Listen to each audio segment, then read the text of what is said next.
What's been going on? Couple things. Yeah. Yeah. I'm hitting off, I guess, the course correction episode. We'll touch lightly on a health check in with me. I know I was a little off the rails, so to speak, on that episode with my findings, but I took it to heart and have decided really set in stone my ways. Eating better, taking all my supplements that I need to take.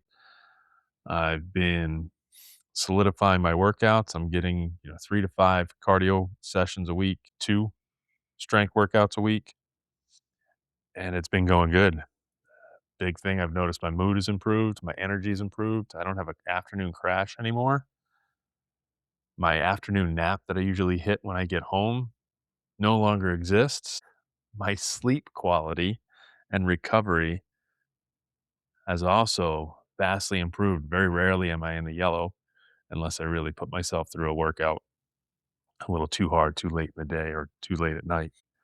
A metric that I see is that I'm down 2% body fat. That's pretty fast.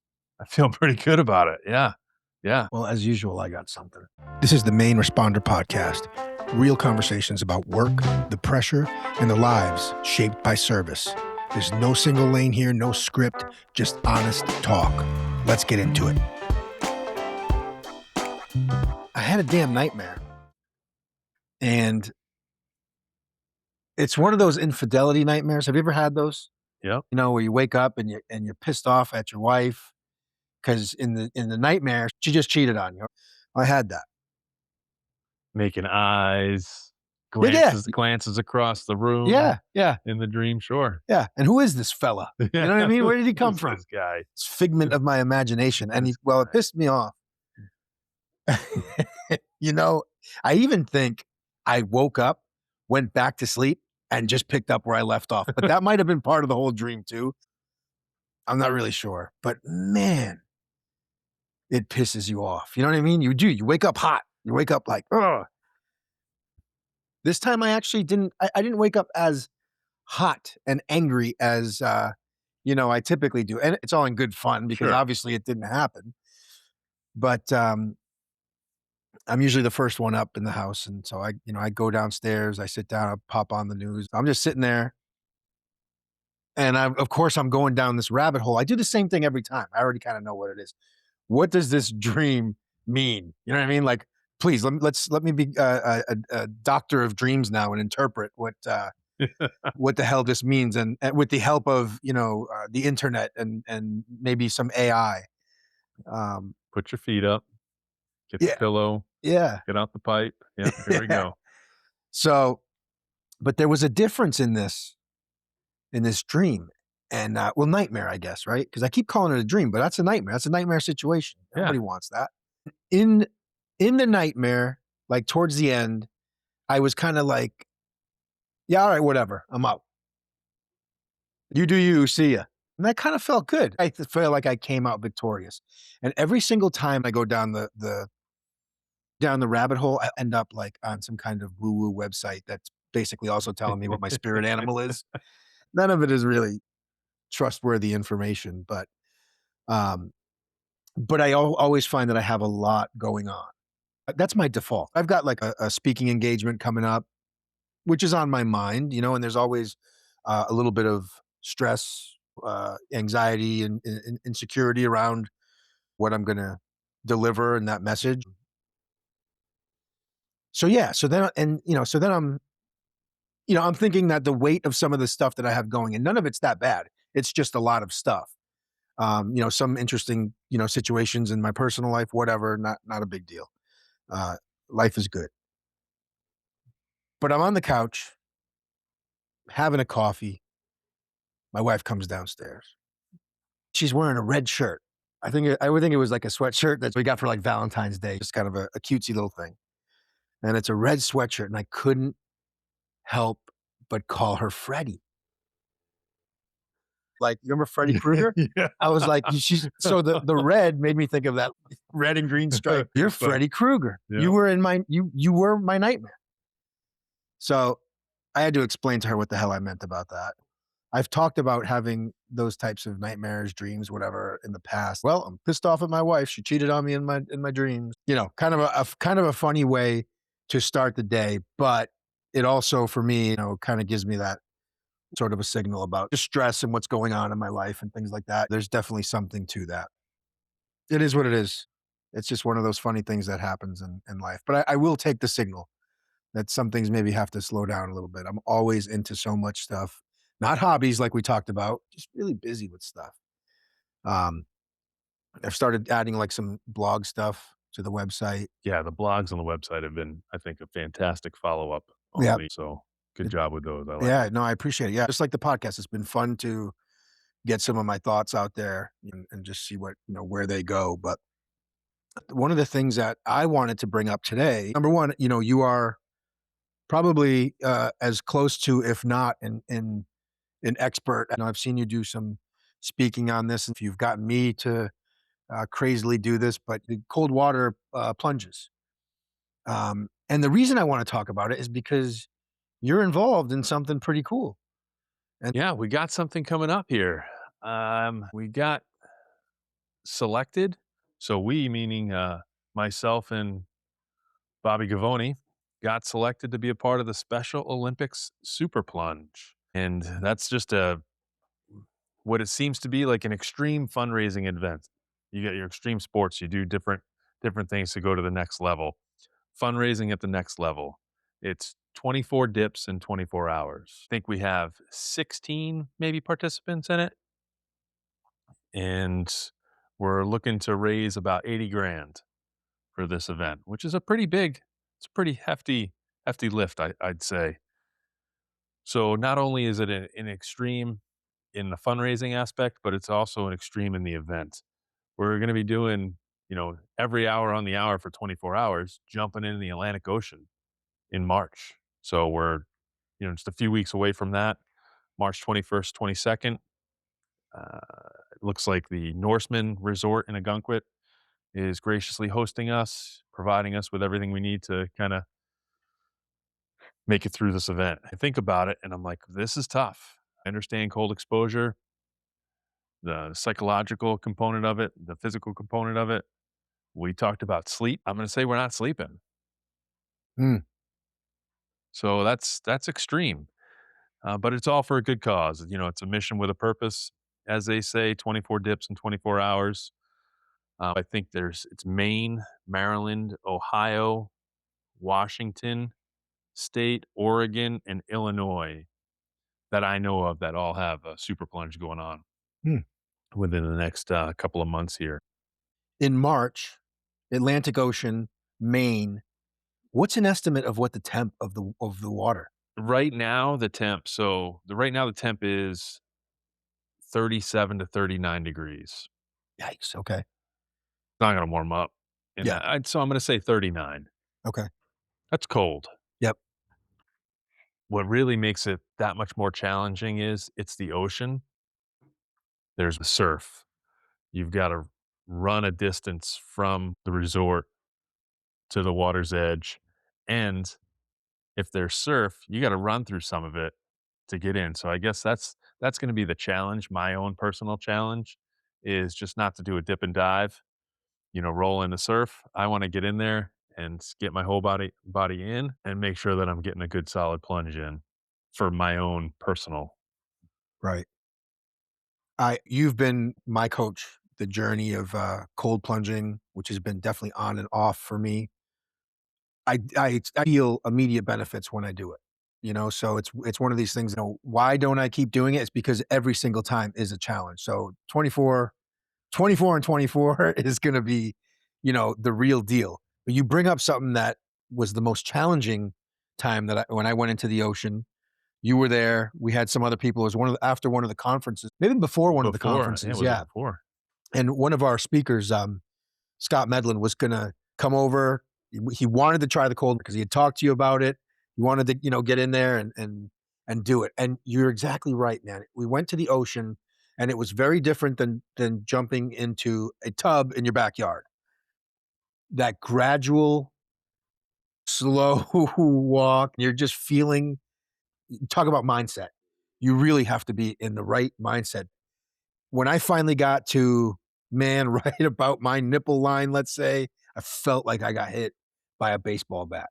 That's how I describe it because it was not not physical pain, but it was just like, whoa, it was a true shock, which is also what I love about it because it's like you're checking in with how you can withstand and how you can hold up and recover from that type of a shock in a The sense. mental toughness of Yeah. it.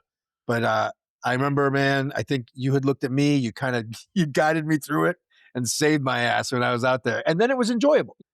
Once I got it together and you put me back, I guess centered me, right, in a Yeah. sense, Yeah.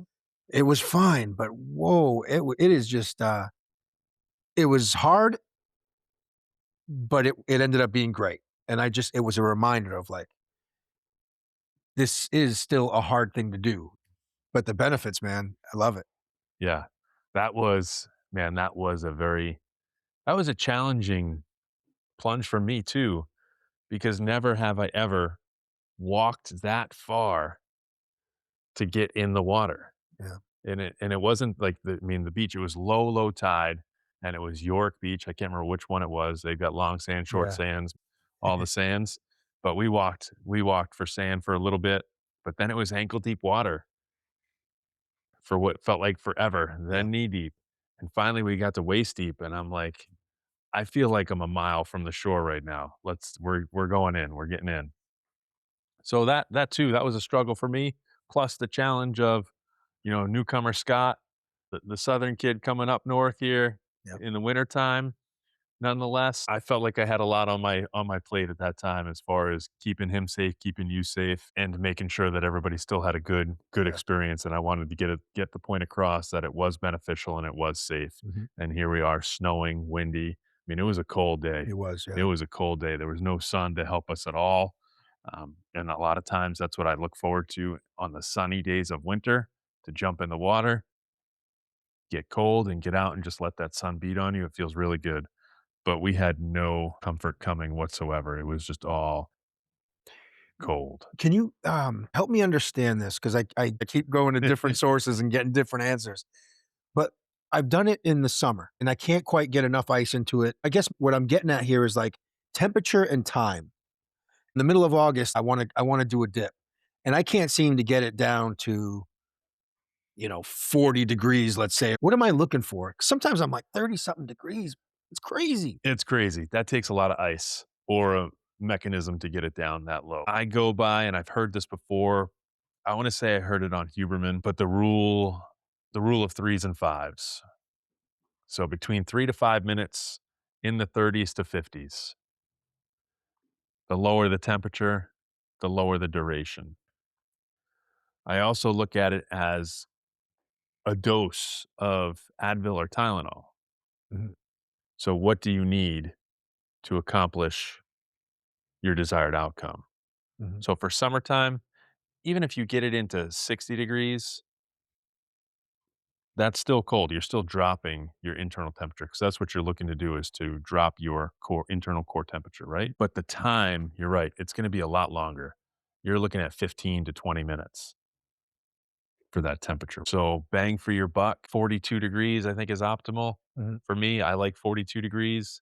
Even 50 degrees is good, but you're going to stay in for 5, 10 minutes. Yep, You really want to get it. But you also, if you're staying in that long, you want to move the water around. So you got to move your arms, you got to move your legs, you got to open and close your legs to get that water circulating so it doesn't maintain that bubble around you.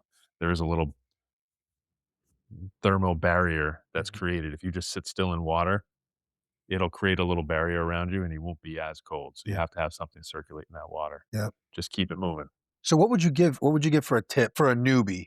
Somebody that wanted to give this a shot on their own or somebody who's gonna do this super plunge and has never done it before, they're in for a bit of a shock. I mean, I think the beauty of it is there's gonna be the camaraderie, there's gonna be a lot of people there watching out for one another, so that's gonna be the fun of it. Take some time to warm up a little bit, do some movement. Wim Hof has a great horse dance that you do back and forth, rocking, breathing with it. You're not doing any kind of breath holds or any rapid breathing. It's just a slow and steady. controlled, forceful breath to stimulate circulation. Just breathe into it and relax. And it just allows that cold to wrap around you, the serape effect that just comes around and grabs you around your body and settles you.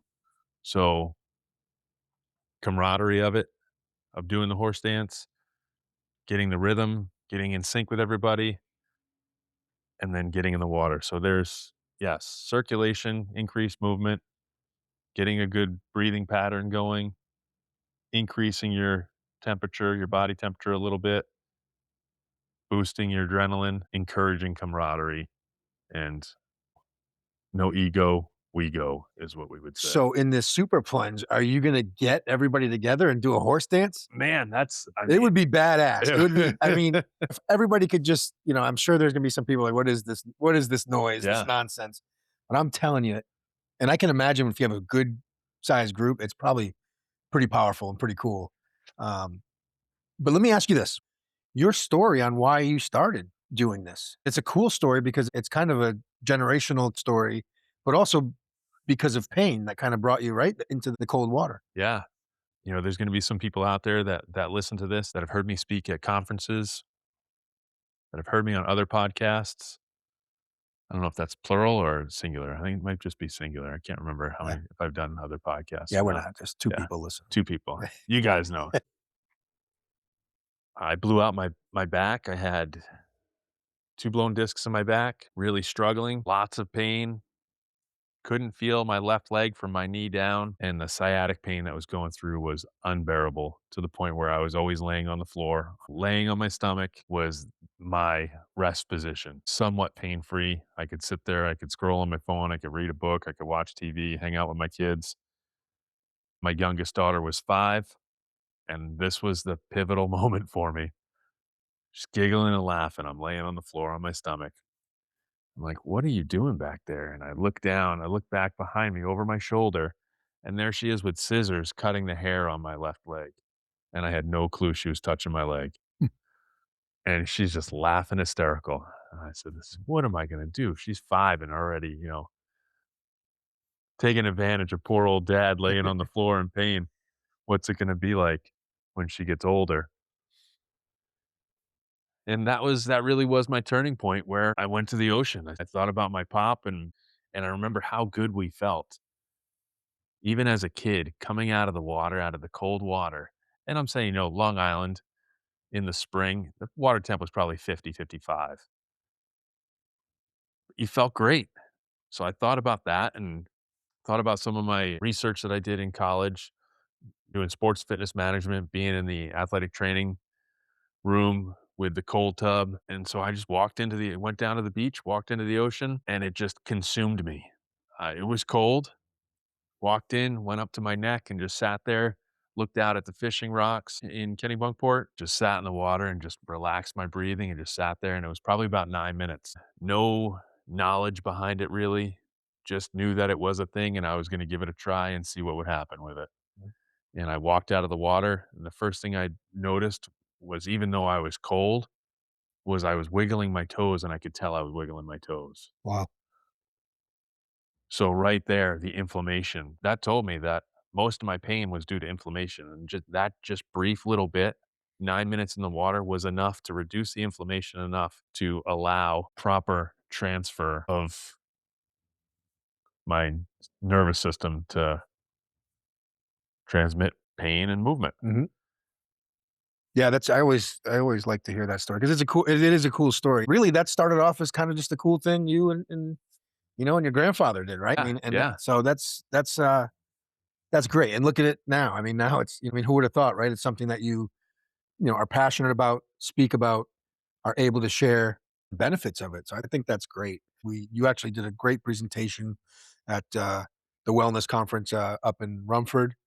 yep, It was well received. It was well done. I was right there watching it, and I'm not saying that because I know you. It was really cool to do it, and also people that are willing to get involved right, and just say, try it. all right, I'll try it. Yeah, Which is courageous and a lot of fun because they don't know what to expect. That mental strength, and I love that. That's yes, that's where I think um, I just love to test that, and that's what I love probably most about, the cold water plunges. But I want to just say before we kind of wrap up here, you're doing this Super Plunge, which is a Special Olympics fundraiser. And Special Olympics, man, there's such a cool connection between the Special Olympics and law enforcement. And this is just evolving, I think, right? And another cool thing to bring awareness and help to raise some money. And I know these are always really successful. And I looked on the site last night and I forget where they were as far as raising money. They're doing pretty well, but not quite there. And I know the members that we have that are doing this are also looking to raise some money. And we'll put those links in the description for the podcast. Yeah. Hey, no pressure. If you're looking to donate some money, I mean, Special Olympics is just such a great organization Yeah. to. Um, all right, man. What else? Anything Yeah. before we close out? This has been a cool. I've been wanting to do this, Right. and I know we'll hit it again because I want to go deeper. But I really wanted to add that just the Special Olympics element. Do you know how many agencies are involved? So we have, I want to say Brunswick, Old Orchard, Agunquit, York, Kittery. I think the York County Sheriff might have people there Yeah. too. So there's Yeah. several agencies across that are coming from far and wide because they do hold something similar, like the another plunge up north as well, where they cut a big hole in the ice, which I think they were supposed to do that last week or the week before. But one of the things that I did want to mention too, real quick about the Special Olympics, is this a full circle turn for me. Before I became part of law enforcement, I was a strength coach, Mhm. and it was in Enfield, Connecticut. I trained a Special Olympian. Really? He was a thrower Mhm. and a big, solid kid, worked really hard. No matter what exercise I gave him, no matter how many reps I told him, okay, you got it. And he would just do it. Yeah. I can do 10 more. Okay, do 10 more. You're done. Okay, what's next? Just a go getter. Yeah. His grit and determination. And I know he won medals. He just was a performer. He worked hard. He loved what he did. And he loved coming in and working out with us. And just seeing his face on successful completion of a workout, Yeah. it was very prideful. So for me, this is a prideful moment for me to give back Mhm. in another way Yeah. to Special Olympics. So that kind of full circle for me now seeing it. I mean, we're talking, almost 20 years ago now. Yeah. That's a long time. Where's my heart, Mm. even though I'm going to be getting cold. Yeah, I'm looking Yeah. forward to coaching people if they so desire. I know I'm going to have to coach myself. Mhm. This is 24 dips in 24 hours. Yeah. I'm not sleeping. It is going to take a lot of courage Mhm. to get in that water, and I'm gonna compel some people to do some things that they normally wouldn't do during this time frame to really embrace the plunge. Yeah. Yeah. So, yeah, I think it's gonna be fun. Well, if I know you, you're gonna be able to offer some really good tips that will help people, if they end up in that strange situation Yeah, I was in where I was like, yeah, "Whoa, yeah. man, I could have just been taken out to sea at that point if it was." But, I do remember your look on your face. yeah, I just kinda glanced over you, and I was like, "Oh, yeah. he needs help." It's a feeling I remember. It is a feeling that I remember. But that's my takeaway from it. You know what Right. I mean? That's like Yeah. a little bit more of my strength is remembering that. I can kinda call back to that and be like, "Oh, I love the feel I haven't I plunged maybe, I think, last week, got in the river.